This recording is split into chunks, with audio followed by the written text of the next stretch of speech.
Le Proche-Orient, maintenant une question. Quelle lecture faire de cette annonce faite par l'armée israélienne? Les opérations dans le sud de Gaza seront suspendues chaque jour et jusqu'à nouvel ordre de 8h à 19h. Dans son communiqué, l'armée dit établir cette pause tactique pour faciliter l'acheminement de l'aide humanitaire dans l'enclave, notamment par le point de passage de Kerem Shalom. Selon les Nations Unies, la population de Gaza sera exposée au pire niveau de famine d'ici la mi-juillet. Palestiniens qui survivent dans le sud de l'enclave qui ont été déplacés, cela ne signifie pas l'arrêt des combats. Les Israéliens ont donc fait cette annonce ce matin. C'est l'armée israélienne qui l'a décidé et le gouvernement, dans la foulée, a précisé que cela ne changeait rien à l'offensive terrestre en cours dans la bande de Gaza, que l'offensive à Rafah continuerait.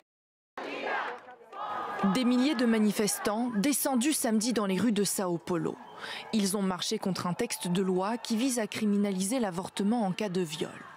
Un tel projet de loi serait dévastateur selon les experts dans un pays où près de 75 000 personnes ont été victimes de viols en 2022 et dont plus de 61% étaient âgés de moins de 14 ans. Celui-ci résulte d'un viol. Le texte prévoit également des peines qui peuvent aller jusqu'à 20 ans de prison. C'est le double de la peine encourue par un violeur au Brésil. Depuis le G7 en Italie, le président Lula, lui, a condamné cette proposition de loi. Sa parole était attendue, notamment au sein de sa famille politique. Nicolas Sarkozy s'inquiète d'un risque de chaos en France après la dissolution de l'Assemblée nationale. Ce sont ses mots.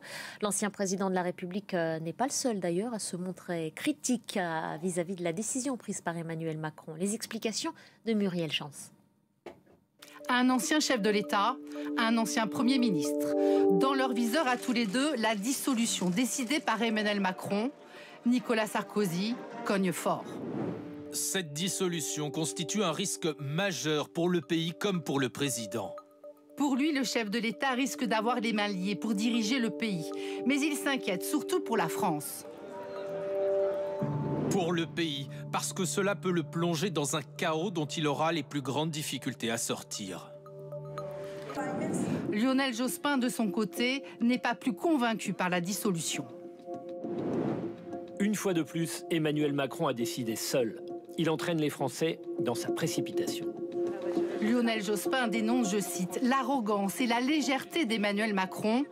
Convoquer des élections législatives aujourd'hui est, selon lui, une erreur politique.